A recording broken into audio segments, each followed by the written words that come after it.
السلام علیکم ورحمۃ اللہ وبرکاتہ۔ ان الحمد للہ نحمده ونستعینه ونستغفره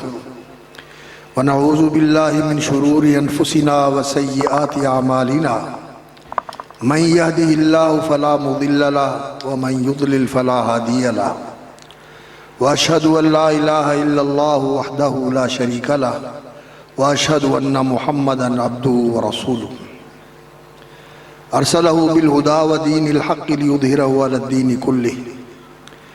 ولو كره المشركون وقال عز من قائل وكفى بالله شهيدا۔ اعوذ بالله السميع العليم من الشيطان الرجيم۔ لقد كان لكم في رسول الله أسوة حسنة لمن كان يرجو الله واليوم الآخر وذكر الله كثيرا۔ وقال عز من قائل قل إن كنتم تحبون الله فاتبعوني يحببكم الله ويغفر لكم ذنوبكم والله غفور رحيم۔ فضیلت مآب علماء کرام، اساتذہ، دعات، معلمین اور مبلغین، واعظین، ائمہ، اللہ تعالیٰ ان کے علم و فضل اور ان کی زندگیوں میں صحت و عافیت کے ساتھ اور نیکی کی مزید توفیق کے ساتھ برکتیں عطا فرمائے، اور انتہائی لائق تکریم اور قابل احترام برادران اسلام، حاضرین کرام جو اس مقام شرم و حیا کانفرنس کے اندر اس وقت شریک محفل ہیں، رونق مجلس ہیں۔ اس کانفرنس کا عنوان تو شرم و حیا کا مقام ہے، اور عرصے سے الحمدللہ یہ کانفرنس منعقد ہو رہی ہے، اور مختلف موضوعات پر علماء کرام اظہار خیال کرتے ہیں، اور اصلاح معاشرہ کے حوالے سے جو چیزیں قابل اصلاح ہوتی ہیں ان کی طرف توجہ دلائی جاتی ہے۔ شرم و حیا کا جو مقام ہے یہ تو بہت ہی بلند و بالا ہے، یہ ایمان کا حصہ ہے، اور رسول اکرم صلی اللہ علیہ وسلم نے فرمایا ہے کہ الحیاء شعبۃ من الایمان، یہ شرم و حیا ایمان کا ایک حصہ ہے، ایمان کی ایک شاخ ہے، ایمان کا ایک جز ہے۔ اور ایک حدیث میں آتا ہے کہ الحیاء والایمان قرنا جمیعا، حیا، شرم و حیا یہ ایمان کے ساتھ جڑا ہوا ہے، یہ دونوں ایک ساتھ ہوتے ہیں، اگر ایک چلا جائے تو دوسرا بھی چلا جاتا ہے، اگر ایمان نہ رہے تو شرم نہیں رہتی، اور شرم نہ رہے تو ایمان نہیں رہتا۔ اور یہ ایسا وصف ہے جو اللہ رب العزت کا ذاتی وصف ہے، اللہ رب العزت بھی بڑے شرم و حیا والے ہیں۔ رسول اکرم صلی اللہ علیہ وسلم نے فرمایا ان اللہ حیی کریم، اللہ تعالیٰ بہت ہی شرم والے اور بہت ہی مہربان اور کرم فرمانے والے ہیں، کہ جب بندہ اس کے سامنے ہاتھ پھیلاتا ہے، مانگت سوالی بن کے، فقیر اور محتاج بن کے اللہ سے مانگتا ہے، تو اللہ رب العزت کو شرم آتی ہے کہ میں اسے خالی ہاتھ موڑ دوں۔ اللہ بڑا کریم ہے، اللہ بڑا حیی ہے، اور اللہ رب العزت ایسا شرم کرنے والا ہے اور ایسا شرم رکھنے والا ہے کہ ستیر، اللہ رب العزت اپنے بندوں کی پردہ پوشیاں فرماتا ہے، اپنے بندوں کے گناہوں کو ڈھانپ لیتا ہے۔ ہمیں اللہ رب العزت ننگا نہیں کرتا، ہمیں اللہ رب العزت پہ اللہ اکبر ہمارے عیوب و نقائص کو ظاہر نہیں کرتا۔ اللہ نے پردہ پوشیاں فرمائی ہوئی ہیں، اور اللہ رب العزت نے پردے ڈالے ہوئے ہیں، اور حقیقت یہ ہے کہ ہم میں سے ہر ایک ہی ایسا گناہگار ہے، کوتاہ کار ہے، خطا کار ہے۔ اگر اللہ رب العزت نے گناہوں میں پردے نہ ڈالے ہوئے تو ہم ایک دوسرے کا سامنا نہ کر سکیں، ہم ایک دوسرے کے سامنے نہ آ سکیں۔ اس لیے اللہ رب العزت نے دنیا میں پردے ڈالے ہوئے ہیں، اور اللہ رب العزت سے دعا کریں اللہم استر عوراتنا و آمن رواتنا، اے اللہ ہمارے پردوں پہ ہمارے گناہوں اور ہمارے عیبوں اور ہماری کمزوریوں اور ہماری کمیوں کوتاہیوں پر پردہ ڈالے رکھ، استر عوراتنا، جو ہماری شرم کی چیزیں ہیں یا اللہ ان کو چھپائے رکھ، وآمن روعاتنا، اور جس چیزوں کا ہمیں ڈر اور خوف ہے ان سے ہمیں محفوظ فرما دے۔ اور یا اللہ تو نے دنیا میں بھی پردے رکھے ہیں اور دنیا میں رسوا نہیں کیا، لا تخزنا یوم القیامہ، اے اللہ قیامت کے دن بھی رسوا نہ کرنا۔ قیامت کے دن کی رسوائی کیا ہوگی؟ اللہ اکبر، حدیث میں آتا ہے کہ اللہ رب العزت بعض لوگوں کے بارے میں اس طرح انہیں کھڑا کرے گا، یجعل لکل غادر لواء یوم القیامہ، جو غدر کرتا ہے، بدعہدی کرتا ہے، بے وفائی کرتا ہے، عہد کر کے بدعہدی کرتا ہے، معاہدہ کر کے اس کی خلاف ورزی کرتا ہے، تو اس کے لیے اللہ رب العزت جھنڈا بنا دیں گے جو اس کے پیچھے اللہ اکبر گاڑا گیا ہوگا، اور وہ جھنڈا لہرائے گا اور لوگ دیکھیں گے کہ یہ غدار ہے، یہ بدعہد ہے، یہ بے وفا ہے۔ اور جو حکومتی مناصب کے اوپر فائز ہوتے ہیں، یہ جو کوئی بھی ذمہ داری اپنے ذمے لیتا ہے امانت کے طور پر، اس میں بدعہدی کرتا ہے، خیانت کرتا ہے، اور اس کے اندر وہ ذمہ داری کو صحیح معنوں میں پورا نہیں کرتا تو وہ غدر کرتا ہے، بدعہدی کرتا ہے، کھوٹا ہوتا ہے، جھوٹا ہوتا ہے، اس کو ذلیل کیا جائے گا۔ اللہ تعالیٰ قیامت کی دنیا کی رسوائی سے بھی بچائے۔ اللہم لا تخزنا فی الدنیا ولا فی الآخرہ، اللہ دنیا میں بھی رسوا نہ کرنا اور قیامت والے دن بھی رسوا نہ کرنا۔ اور گناہ گار کون نہیں ہے؟ کل بنی آدم خطاء وخیر الخطائین التوابون، سارے ہی آدم کے بیٹے گناہ گار اور خطا کار ہیں، لیکن خطا کاروں اور گناہ گاروں میں بہتر وہ ہوتے ہیں جو توبہ کرنے والے ہوتے ہیں۔ ادھر خطا ہوئی فوراً شرمسار ہوئے اور پشیمان ہوئے اور اللہ رب العزت کی بارگاہ میں گناہ کا اقرار اور اعتراف کر کے اللہ رب العزت کی رحمت کا واسطہ دے کر اللہ رب العزت کے عفو و کرم کا سوال کر کے اللہ سے بخشش طلب کر لی، اللہ رب العزت معاف فرما دیتے ہیں۔ تو اللہ رب العزت پردے رکھنے والے ہیں، اور حدیث میں آتا ہے رسول اکرم صلی اللہ علیہ وسلم نے فرمایا کہ اللہ رب العزت کے سامنے قیامت والے دن ایک بندے کا معاملہ پیش ہوگا، اور اللہ رب العزت سب سے پردے میں، ویسے تو دنیا ساری کھڑی ہوگی وہاں، سارا عالم اکٹھا ہوگا، لیکن اللہ رب العزت اس کو اپنے پاس بلا لیں گے اور اپنی بارگاہ میں خصوصی طور پر اپنے قریب کر کے اللہ رب العزت اس کی زندگی کے گناہوں کا دفتر اس کے سامنے پیش کریں گے اور اسے کہیں گے کہ دیکھ یہ گناہ تو نے کیا ہے۔ تو وہ دیکھے گا اور کہے گا اب تو بھاگنے کی کوئی جگہ نہیں، اور اعتراف کر لے گا اور کہے گا یا اللہ ہاں یہ مجھ سے گناہ ہوا ہے۔ پھر اور گناہ اس کے سامنے پیش کیا جائے گا، کہا جائے گا یہ بھی تو نے کیا ہے، یہ بھی کیا ہے۔ پھر پیش کیا جائے گا اور گناہ، یہ بھی تو نے کیا ہے، یہ بھی میں نے کیا ہے۔ اور وہ دل میں ڈر رہا ہوگا کہ یہ میرے گناہوں کا اقرار اور اعتراف کروایا جا رہا ہے، پتہ نہیں میرا چلان کس طرف ہوگا اور میرے ساتھ کیا ہونے والا ہے۔ وہ دل میں گھبرا رہا ہوگا، ڈرا ہوا اور خوف زدہ ہوگا۔ تو اللہ رب العزت اس کے اور گناہوں کی طرف اشارہ کر کے کہیں گے کہ یہ تیرے گناہ تھے، میں نے دنیا میں تیرا پردہ رکھا اور دنیا میں تجھے رسوا نہیں کیا، آج بھی میں نے تیرا پردہ رکھا اور میں تجھے رسوا نہیں کروں گا، جا یہ میں نے تیرے سارے ہی گناہ معاف کر دیے، میں نے تیرے سارے ہی گناہ معاف کر دیے۔ اللہ ہمارے ساتھ دنیا میں بھی پردہ پوشی کا معاملہ فرمائے اور آخرت میں بھی پردہ پوشی کا معاملہ فرمائے۔ نبی صلی اللہ علیہ وسلم کے چہرے پہ مسکراہٹ آ گئی۔ آپ صلی اللہ علیہ وسلم نے فرمایا جب وہ اللہ کی رحمت کا یہ منظر دیکھے گا کہ اللہ نے میرے گناہ معاف کر دیے ہیں اور معاف ہی نہیں کیے، ان کو نیکیوں میں بدل دیا ہے، تو وہ کہے گا یا اللہ میرے تو اور بھی گناہ تھے جو مجھے نظر نہیں آئے، جو مجھے اس دفتر میں دکھائی نہیں دیے۔ یہ چھوٹے گناہوں کا دفتر تھا، بڑے بڑے گناہ تو مجھے نظر نہیں آئے، وہ بھی میں نے کیے ہوئے ہیں۔ اللہ فرمائے گا میں نے چھوٹے بھی معاف کیے ہیں، میں نے بڑے بھی معاف کر دیے۔ اللہ اکبر۔ اللہ تعالیٰ ہمارے چھوٹے بڑے سارے گناہ معاف کرے۔ لیکن میرے بھائیوں یہ اس وقت ہوتا ہے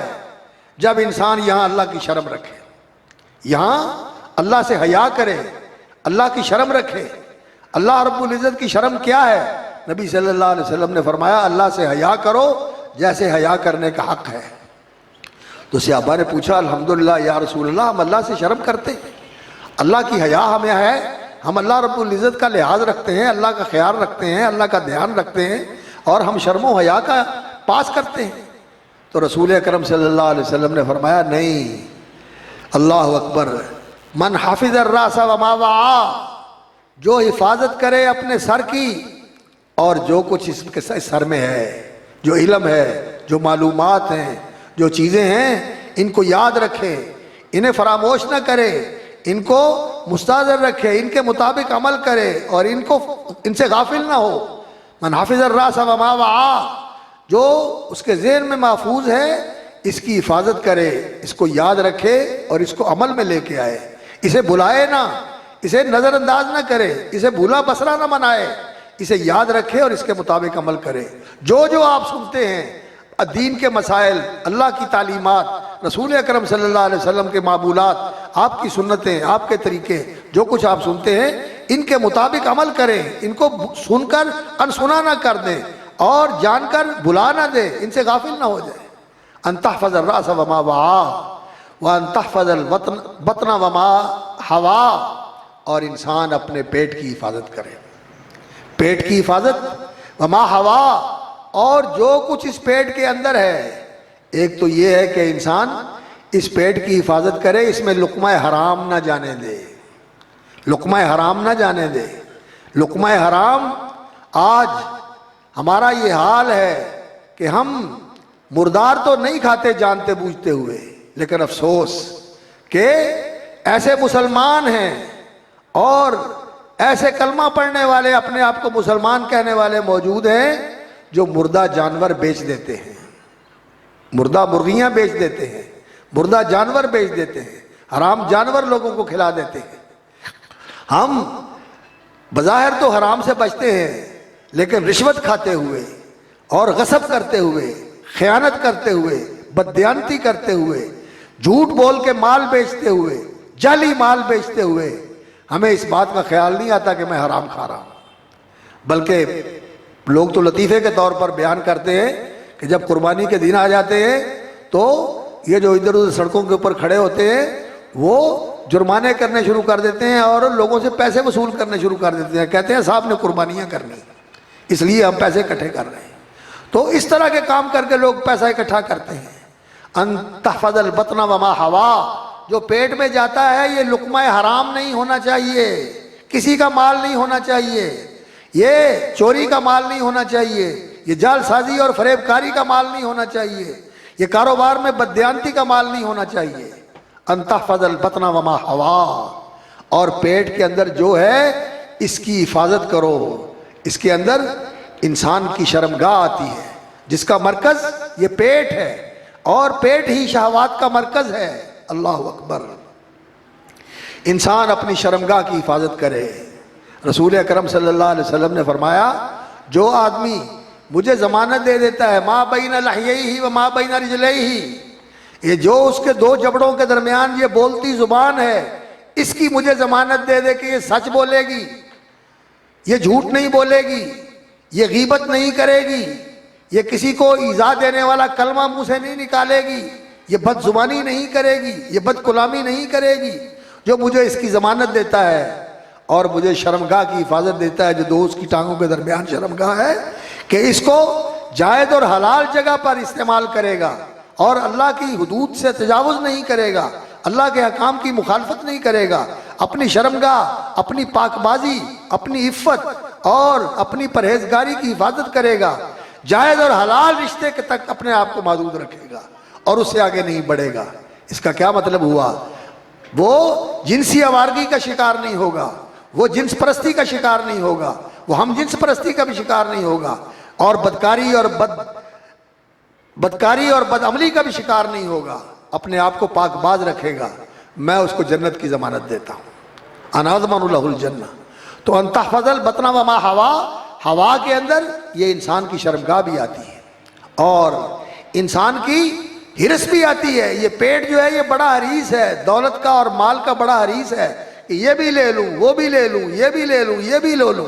یہ ہرس کا جو منبع ہے یہ انسان کا پیٹ ہے، یہ بھرتا نہیں ہے،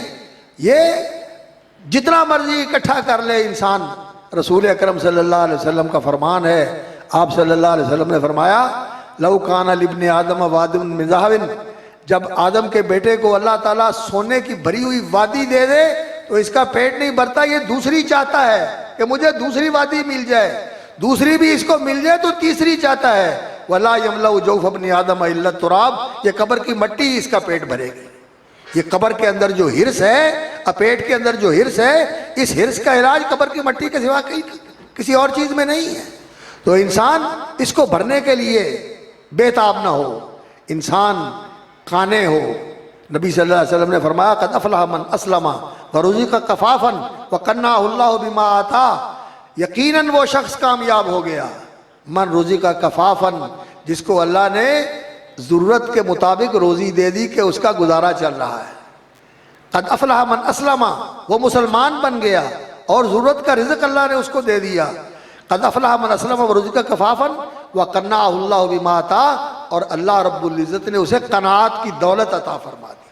اسے قناعت کیا ہوتا ہے کہ جو میرے پاس ہے الحمدللہ میرا گزارا ہو رہا ہے، میری گزر بسر ہو رہی ہے۔ اور آج ہمارا چلن کیا ہے اور ہمارا رواج کیا ہے کہ یہ چیز میرے پاس ہے، میرے پاس وہ نہیں ہے، میں اس کے پیچھے پڑ جاؤں، وہ میرے پاس نہیں ہے، میں اس کے پیچھے پڑ جاؤں، وہ میرے پاس نہیں ہے۔ جو مل جاتی ہے وہ قیمت ہو جاتی ہے، اور جو نہیں پاس ہوتی اس کے پیچھے بھاگنا شروع کر دیتا ہے انسان۔ نہیں، انسان کو قناعت پسند ہونا چاہیے، قناعت پسند ہونا چاہیے، اور کفاف کے اوپر قناعت کرنی چاہیے۔ اچھے روزگار کے لیے، اچھے رہن سہن کے لیے، اچھی گزران کے لیے انسان محنت کوشش کر سکتا ہے، لیکن جب انسان کی ضرورتیں عزت کے ساتھ پوری ہو رہی ہیں تو اللہ رب العزت کے رسول صلی اللہ علیہ وسلم نے فرمایا ہے اجملوا فی الطلب، حاصل کرنے کے لیے اچھا طریقہ اختیار کرو۔ ذلیل ہو کے اور نافرمانی کر کے اور ناجائز طریقے اختیار کر کے انسان کو اپنی ضروریات پوری نہیں کرنی چاہیے۔ اور جب انسان غلط قسم کی عادتوں کا شکار ہو جاتا ہے، اسراف اور تبذیر کا اور دکھاوے کا اور لوگوں کے اندر بڑا بننے کا، چودر کا، ان چیزوں کا جب انسان عادی ہوتا ہے، اور یہی آج ہمارے معاشرے کے اصل امراض ہیں کہ انسان بڑا بننا چاہتا ہے، اور بڑا بننے کے لیے انسان یہ چاہتا ہے کہ میرے پاس دولت زیادہ ہو، اور پھر اس دولت کو حاصل کرنے کے لیے وہ جائز اور ناجائز سارے راستے اختیار کرتا ہے، اور خاص طور پر اقتدار کا راستہ کہ اس کے ذریعے تو ملکی وسائل اور قومی امانتیں یہ ساری میرے ہاتھ میں آ جائیں گی اور میں دنوں میں کہاں سے کہاں پہنچ جاؤں گا۔ میرے بھائیوں،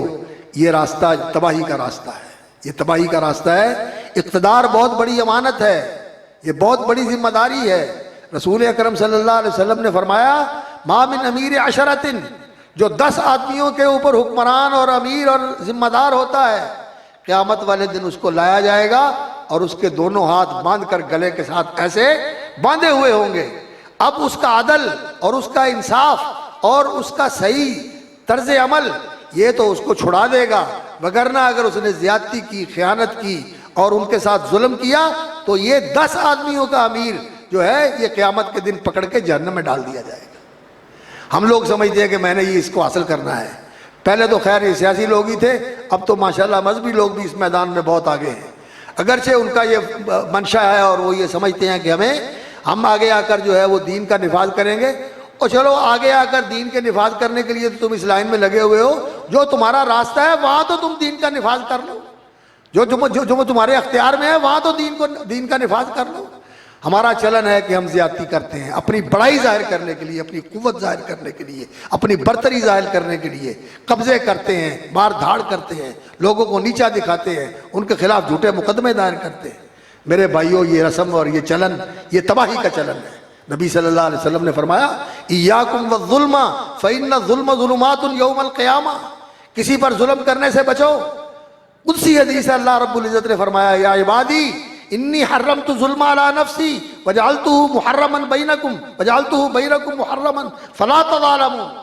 لوگو، میں مالک ہوں، خالق ہوں، جو چاہوں کروں، کوئی کسی کے سامنے جواب دہ نہیں ہوں، کوئی مجھ سے پوچھ نہیں سکتا، لیکن میں نے اپنے آپ پر ظلم کو ممنوع قرار دیا ہے کہ میں ظلم نہیں کروں گا۔ اللہ فرماتا ہے میں ظلم نہیں کروں گا، اور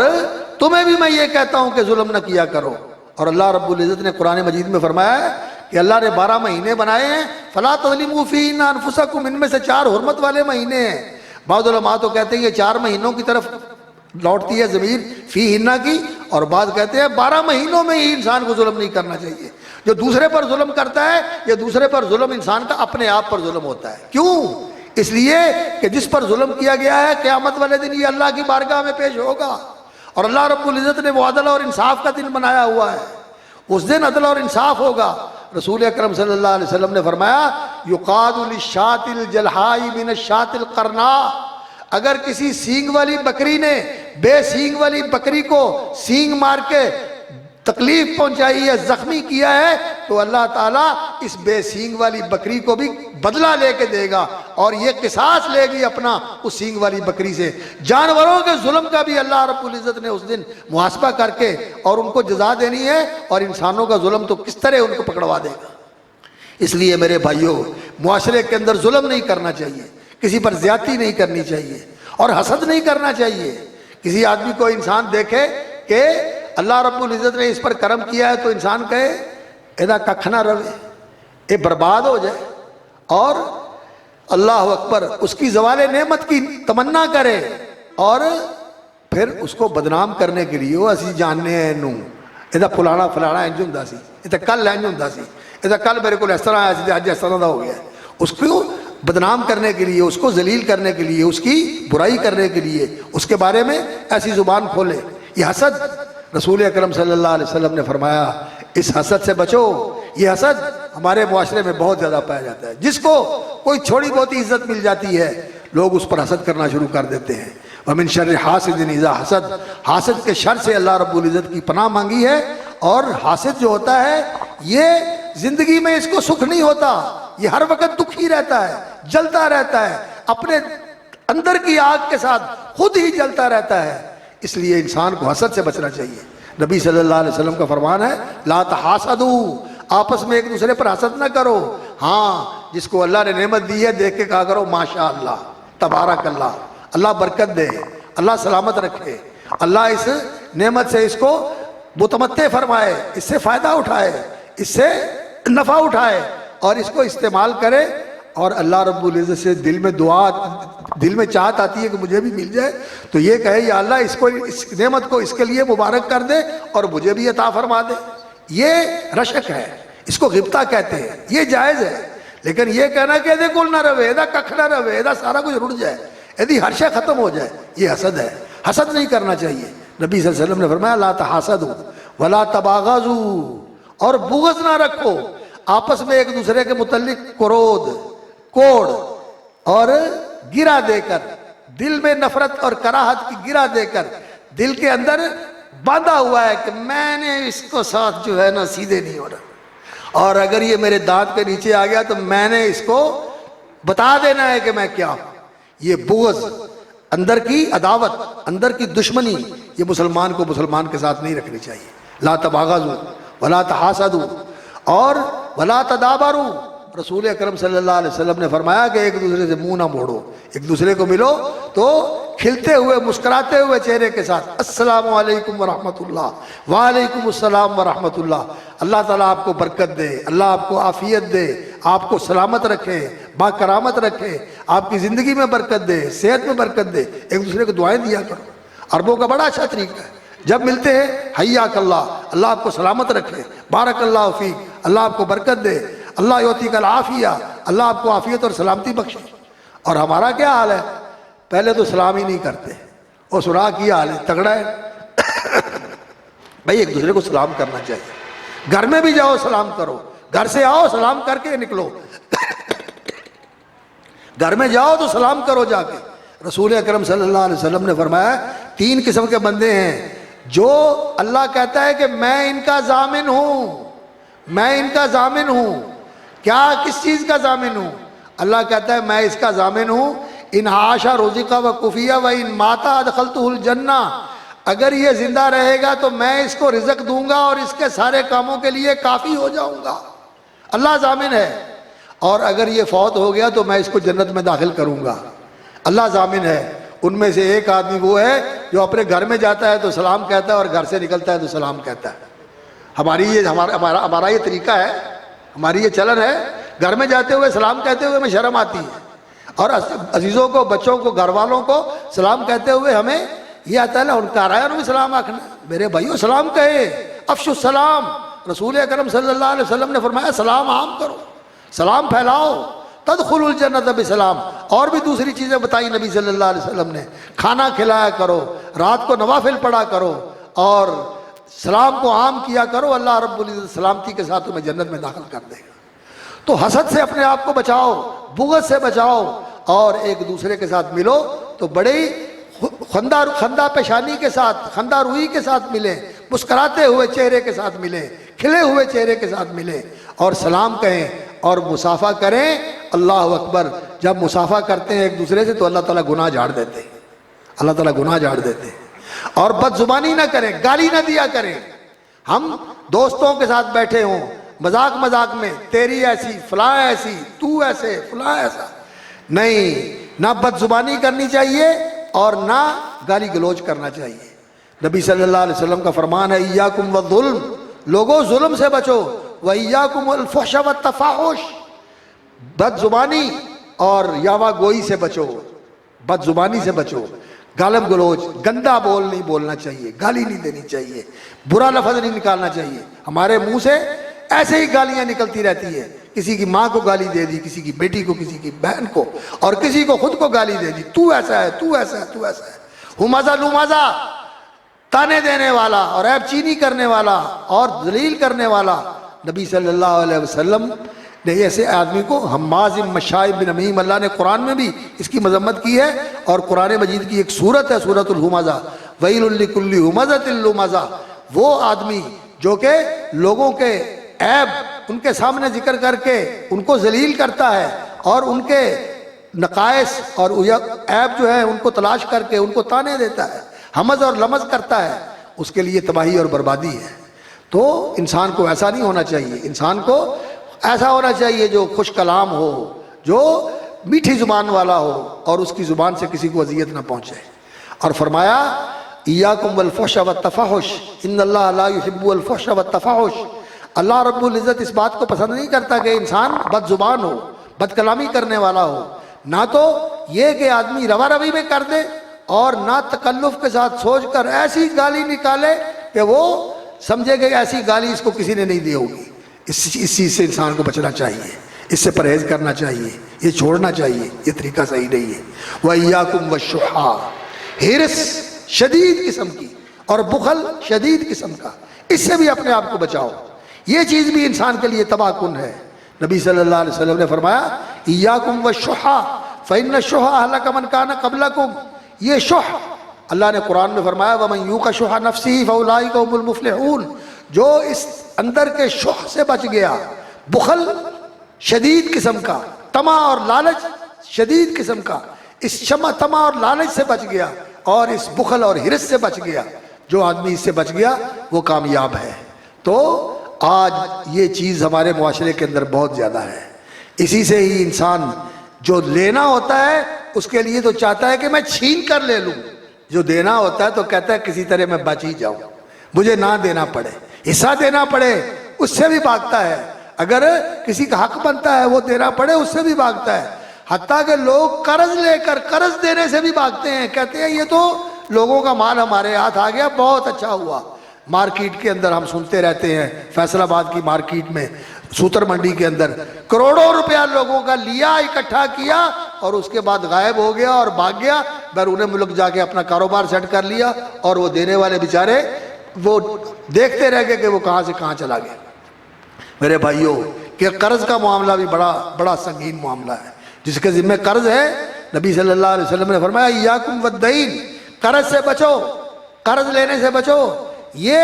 اللہ اکبر، یہ دن کے وقت انسان کے لیے پستی کا باعث ہوتا ہے، انسان آنکھ نہیں اٹھا سکتا، وہم باللیل، اور رات کو انسان کے لیے فکر کا باعث ہوتا ہے کہ میں نے پیسے دینے ہیں۔ اس لیے بغیر ضرورت کے قرض نہیں لینا چاہیے، اور اگر لے تو اسے جتنی جلدی ہو سکے واپس کرنا چاہیے، اور اپنے ذمے لے کر مرنا نہیں چاہیے، جب تک ادا نہیں ہوگا اس وقت تک انسان کی خلاصی نہیں ہوگی۔ اور اس کے لیے یہ ضروری ہے کہ انسان فضول خرچی سے بچے۔ ہمارا رویہ اور ہماری زندگی فضول خرچی کی ہے، ہم بہت زیادہ اسراف کرتے ہیں، کیا سرکار کی سطح پہ ہو، کیا عوام کی سطح پہ ہو، کیا انفرادی سطح پہ ہو، کیا اجتماعی سطح پہ ہو، ہر جگہ ہم فضول خرچی کرتے ہیں۔ جتنی ضرورت کے ساتھ کام ہو سکتا ہے اتنا نہیں کرتے، بلکہ بہت بڑھ چڑھ کے خرچہ کرتے ہیں کہ لوگ اگر واہ واہ بلے بلے بلے بلے بلے، بڑا کمال دا اجتماع کیتا ہے، بڑی ٹھاٹ دا جڑا نا کھانا بنایا، بڑیاں ڈشاں سن ولیمے دے وچ، بڑی شاندار برات سی، بڑے لوگ آئے سن، کاراں دی ڈائناں لگیاں سن، کاراں بڑیاں بڑیاں اعلیٰ تو اعلیٰ سن۔ ہم بڑا بننے کے لیے بڑی فضول خرچی کرتے ہیں، قرضے لیتے ہیں اور زمینیں بیچتے ہیں اور اثاثے بیچتے ہیں اور بڑا بننے کے لیے یہ فضول خرچیاں کرتے ہیں۔ رسول اکرم صلی اللہ علیہ وسلم کا فرمان ہے اعظم النکاح برکتاً ایسرہ مؤونتاً، سب سے زیادہ برکت والا نکاح، وہ شادی کرتے ہیں مبارک مبارک کہتے ہیں نا اور چاہتے ہیں کہ شادی مبارک ہو جائے، تو فرمایا سب سے زیادہ برکت شادی میں آتی ہے کس چیز سے؟ ایسرہ مؤونتاً، جس پر خرچہ تھوڑا ہے، جس پر خرچہ تھوڑا ہے، تھوڑے خرچے کے ساتھ شادی کر لی جائے۔ رسول اکرم صلی اللہ علیہ وسلم کی سنت، خیر الہدی ہدی محمد صلی اللہ علیہ وسلم، نبی صلی اللہ علیہ وسلم کا طریقہ سب سے بہتر طریقہ ہے۔ آپ صلی اللہ علیہ وسلم نے یہ سارے کام سادگی سے کیے ہیں، اور گھر بنانے میں بھی سادگی ہونی چاہیے۔ یہ چیزوں کو سجانا اور ان کے اوپر بہت زیادہ پیسہ خرچ کرنا، اس کی جو باہر کی جو اس کی دکھائی دینے والی چیز ہے اس کو زیادہ بہتر خوبصورت بنانا، اندر بھی اس کی ڈیکوریشن کے لیے بہت زیادہ خرچ کرنا، اس سے بھی بچنا چاہیے۔ رسول اکرم صلی اللہ علیہ وسلم نے فرمایا جس مال میں برکت نہیں ہوتی وہ مٹی میں خرچ ہوتا ہے۔ اس مٹی پہ ضرورت کے لیے انسان کو پیسہ لگانا چاہیے اور بلا ضرورت اس کے اوپر پیسہ نہیں خرچ کرنا چاہیے۔ اور پھر رسول اکرم صلی اللہ علیہ وسلم نے فرمایا ہے المتشبع بما لم یؤت کلابس ثوب زور، فرمایا جو اپنے آپ کو ایسا ظاہر کرے جیسا وہ ہے نہیں ہے، کپڑے پہن کے، کسی کی گاڑی مانگ کے، کسی کے ساتھ جو ہے نا کوئی تعلق جوڑ کے اپنے آپ کو ایسا ظاہر کرتا ہے کہ میں بڑا مالدار ہوں، بڑا آسودہ حال ہوں، اور اندر سے وہ کچھ بھی نہیں ہے۔ تو فرمایا ایسے ہے جس نے اس نے دو چادریں جھوٹ کی پہنی ہوئی ہے، اوپر بھی جھوٹ اور نیچے بھی جھوٹ، جھوٹ کا لباس پہن کے وہ لوگوں کے سامنے اپنے آپ کو پیش کر رہا ہے۔ اس لیے انسان کو ایسا نہیں ہونا چاہیے، اور لافظ نہیں کرنا میرے پاس یہ ہے، ہم ایسے ہیں، ہم ویسے ہیں، یہ چیز بھی جو ہے نا رسول اکرم صلی اللہ علیہ وسلم نے اس کی مذمت فرمائی ہے۔ یہ معاشرے کی رسم بھی قابل اصلاح ہے، ایسا بھی نہیں کرنا چاہیے۔ اور خاص طور پر ایک جو بہت ہی بری رسم ہے وہ اپنے قوم، قبیلے اور خاندان اور اپنی ذات پات کے اوپر فخر کرنا اور گھمنڈ کرنا۔ اسی جٹ ہنے ہیں، اسی راڑے ہنے ہیں، اسی بٹ ہنے ہیں، اسی فلانے ہنے ہیں، اسی فلانے ہنے بھائی، اور پھر ہم فلاں کے نسل میں سے ہیں، ہم فلاں کی نسل میں سے ہیں، کوئی کہتا ہے ہم راجہ ونے پال کی نسل میں سے ہیں، اور کوئی کہتا ہے ہم جے پال کی نسل میں سے ہیں، اور ان پہ اوپر فخر کرنا ہے جو جہنم کا ایندھن بنے ہوئے ہیں، ان کی اولاد ہونے پر فخر کرنا ہے۔ رسول اکرم صلی اللہ علیہ وسلم نے فرمایا ان اللہ اذهب عنکم عبیۃ الجاہلیہ، اللہ رب العزت نے جاہلیت کا ماں باپ پر اور خاندان پر، قوم قبیلے پر فخر کرنے کا جو گھمنڈ اور غرور تھا، اللہ نے تم سے دور کر دیا ہے۔ اب میں مسلمان ہوں، اللہ کا فرما بردار بن جاؤں، اللہ تقوی شعار بنا لے، اپنا فرما بردار بنا لے، میرے لیے یہی عزت ہے، یہی کرامت ہے، یہی میرا اعزاز ہے اور یہی میری برتری ہے۔ اور باقی کیا ہے کہ کوئی آدمی کسی خاندان سے ہو، اس میں اس کا کیا کمال ہے؟ اس چیز پر فخر نہیں کرنا چاہیے، تکبر نہیں کرنا چاہیے، نہ اپنے مال پر، نہ اپنے عہدے پر، نہ اپنے خاندان پر، نہ اپنے قوم قبیلے پر۔ نبی صلی اللہ علیہ وسلم نے فرمایا ان اللہ اوحی الیہ، اللہ نے میری طرف وہی فرمائی ہے ان تواضعوا، کہ فروتنی اختیار کیا کرو،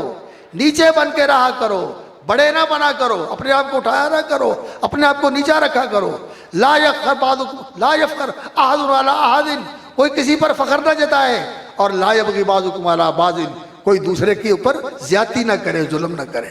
اور نبی صلی اللہ علیہ وسلم نے فرمایا تم کس چیز پر فخر کرتے ہو؟ الرجلان، الناس رجلان، دو قسم کے لوگ ہوتے ہیں، بر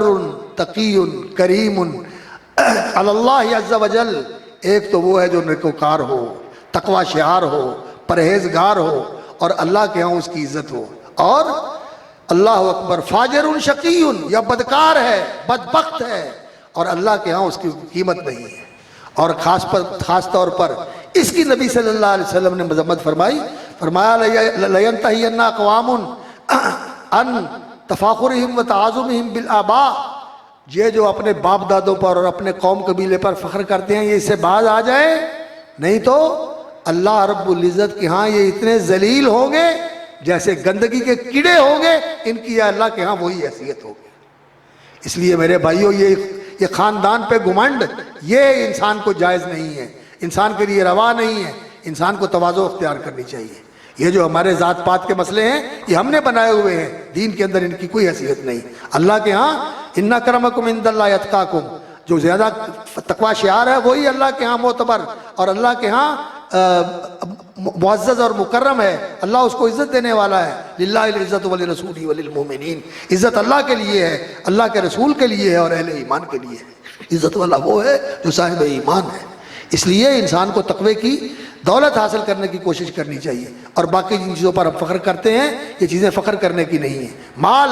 آج ہے کل نہیں ہے، یہ گھر، یہ مربے، یہ جائیدادیں آج آپ کے پاس ہے کل کسی دوسرے کے پاس ہوں گے اور آپ ہوں گی اور آپ خالی ہاتھ قبر میں چلے جائیں گے. ان پر کیا فخر کرنا ہے؟ اور دین پر بھی فخر نہیں کرنا چاہیے کہ میں بڑا تہجد گزار ہوں، میں بڑا نیکوکار ہوں، میں بڑا پرہیزگار ہوں. رسول اکرم صلی اللہ علیہ وسلم نے فرمایا لَوْ لَمْ تُذْنِبُوا، تم گناہ نہ کرو، تقوی شعاری اور پرہیزگاری والی زندگی اختیار کرو، ایسی زندگی اپناؤ جو تقوی شعاری اور پرہیزگاری والی ہے. لَخَشِيتُ عَلَيْكُمْ أَعْظَمَ مِنْ ذَلِكَ، تو مجھے اور بڑی خطرناک چیز کا ڈر ہے کہ تم کہیں اس میں مبتلا نہ ہو جانا. اور وہ کیا ہے؟ العجب، خود پسندی، اپنی نیکی پر غرور کرنا، اپنی تہجد پر غرور کرنا، اپنے عقیدے پر غرور کرنا کہ میں ایسے عقیدے کا مالک ہوں، میں ایسا ہوں. یہ کیا جو کچھ ملا ہے یہ سب اللہ کی دین ہے. الحمدللہ الذی ہدانا لہذا. اور دوسروں کی خیر خواہی ہونی چاہیے، دوسروں کے ساتھ ہمدردی ہونی چاہیے، ان تک پہنچانا چاہیے، ان پر اپنے آپ کو برتر اور بڑھ کر بتانا جو ہے نا، یہ نہیں ہونا چاہیے کہ ہم یہ ہیں اور تم یہ ہو. نہیں، یہ کہنا چاہیے کہ ہم مسلمان ہیں، اللہ رب العزت ہمیں حقیقی اور سچا مسلمان بنا دے. آؤ ہم سب کو مل کر سچے مسلمان بننا چاہیے، حقیقی مسلمان بننا چاہیے. وہ مسلمان بننا چاہیے جو اللہ کے قرآن کو مانے اور رسول اللہ صلی اللہ علیہ وسلم کے فرمان کو مانے، جو نبی صلی اللہ علیہ وسلم کی راہ پر چلے اور نبی صلی اللہ علیہ وسلم کے اسوہ حسنہ کو اپنائے. تو نبی صلی اللہ علیہ وسلم کی زندگی ہمارے لیے بہترین نمونہ ہے. وہ دین کے معاملے میں بہترین نمونہ ہے. دین کے معاملے میں تو نبی صلی اللہ علیہ وسلم کے طریقے سے ہٹ کر کوئی کام کیا جائے تو وہ مردود ہے، قابل قبول ہی نہیں. اور دنیا کے معاملے کے اندر بھی جو رسول اکرم صلی اللہ علیہ وسلم کا طریقہ ہے وہ سب سے بہتر طریقہ ہے. ایک بہت بڑا انگریز ہے، اس نے ایک کتاب لکھی ہے دنیا کے بڑے نامور اور بہترین انسانوں کے متعلق، دی 100 بڑے بڑے انسان جن کو اس نے بہت بڑا سمجھا ہر میدان میں. اور اس نے سب سے اوپر جو نام لکھا تو محمد رسول اللہ صلی اللہ علیہ وسلم کا لکھا. اور پھر وہ سوال کرتا ہے مقدمے میں اور جواب بھی دیتا ہے. کہتا ہے کہ لوگ مجھ سے پوچھیں گے کہ تو مذہباً عیسائی ہے اور پیشے کے اعتبار سے تو سائنٹسٹ ہے اور تو نے کتاب لکھی ہے دنیا کے بڑے انسانوں کے متعلق اور تو نے سب سے اوپر محمد صلی اللہ علیہ وسلم کا نام لکھا ہے. تو خود عیسائی ہے، تیرا مذہب یہ نہیں ہے اور تو سائنٹسٹ ہے، تو تاریخ کے اندر ان کو تو سب سے بڑا سمجھتا ہے. تو وہ کہتا ہے میں مجبور ہوں یہ ماننے پر کہ کیا دین اور کیا دنیا، کیا دین اور کیا دنیا دونوں اعتبار سے اگر کوئی عظیم ترین شخصیت ہے، کوئی انسان ہے تو وہ محمد رسول اللہ صلی اللہ علیہ وسلم کی ذات گرامی ہے. ان سے اوپر کوئی انسان نہیں ہے، دین میں بھی کامل و اکمل اور دنیا میں بھی سب سے اعلیٰ اور افضل. تو ہمیں محمد رسول اللہ صلی اللہ علیہ وسلم کے آداب اور ان کے اخلاق اور ان کے طریقے اپنانے چاہیے. حدیث کی کتابوں میں کتاب الادب ہے اور امام بخاری رحمۃ اللہ علیہ نے الادب المفرد کے نام سے پوری ایک کتاب لکھی ہے جس کے اندر آداب بیان کیے گئے. اور اسلامی آداب کی کتابیں علماء نے لکھی ہوئی ہیں، اسلام کے آداب. ان کتابوں کو پڑھ کر اپنے اخلاق اور آداب کی اصلاح کرنی چاہیے. اور یہ رسم و رواج والا موضوع چونکہ بڑا حساس بھی ہے اور بڑا طویل ہے، اس لیے بس میں نے چند اشارے کر دیے ہیں. اللہ رب العزت ہمیں قرآن و سنت کا پیرو بنائے، رسول اکرم صلی اللہ علیہ وسلم کے اسوہ حسنہ کو اپنانے والا بنائے، اور ہمارے اخلاق، ہماری عادات اور ہمارے رسوم و رواج وہ جاہلیت والے نہ ہوں، وہ باپ دادے کی پیروی والے نہ ہوں کہ ہمارا خاندان کا رواج یہ ہے، ہمارے بڑوں کا طریقہ چلن یہ ہے. نہیں، ہمیں دیکھنا چاہیے کہ محمد الرسول اللہ صلی اللہ علیہ وسلم اور صحابہ کا طریقہ کیا تھا. اور تابعین کا طریقہ کیا تھا، جو امت کے پہلے نیک لوگ ہو گزرے ہیں ان لوگوں کا روش، ان کی روش اور ان کا طریقہ کیا تھا، اس کو اپنانے کی کوشش کرنی چاہیے۔ اور جو کسی کے ساتھ تشبہ اختیار کرتا ہے ان کے ساتھ مشابہت اور ان کے طور طریقوں کو اپنانے کی کوشش کرتا ہے، جیسے آج بے حیائی کے اندر اور بے راہ روی کے اندر لوگ مغربی تعظیم کی پیروی کر رہے ہیں، اور بہت ساری ہندوانہ رسمیں اور ہندوانہ طور طریقے، بلکہ ہندوانہ فیشن اور ہندوانہ چلن ہمارے معاشرے کے اندر ہمارے معاشرے کے اندر پینیٹریٹ کر رہا ہے، اتر رہا ہے، سرایت کر رہا ہے، گہری جڑیں بنا رہا ہے، اور وہ کہتے ہیں کہ اب ہمیں فتح کرنے کی ضرورت نہیں ہے، ہم نے تو اپنی تہذیب و تمدن جو ہے ان کے اندر اتار دیا ہے۔ ان کے تشبہ سے، ان کی مشابہت سے ہمیں بچنا چاہیے۔ نبی صلی اللہ علیہ وسلم نے فرمایا ہے من تشبہ بقوم فہو منہم، جو کسی قوم کے ساتھ مشابہت اختیار کرتا ہے اللہ انہی کے ساتھ ملا دیتا ہے۔ تو نہ مغربی تہذیب کو اپنانا ہے، نہ ہندوانہ تہذیب کو اپنانا ہے، نہ کافرانہ تہذیب کو اپنانا ہے۔ ہماری تہذیب، ہمارا تمدن اور ہمارا طور طریقہ اور ہمارا چال چلن کیا ہے؟ اسلام والا، اللہ کی فرما برداری والا، تقوی شعاری والا، پرہیزگاری والا، تواضع والا، اللہ کے سامنے جھکنا اور اللہ کے بندوں کے سامنے بھی اکڑنا نہ، اور زمین پر تواضع کے ساتھ چلنا۔ رسول اکرم صلی اللہ علیہ وسلم نے فرمایا من تواضع للہ رفعہ اللہ، جو اللہ کے لیے جھک جاتا ہے اللہ اس کو اونچا کر دیتا ہے،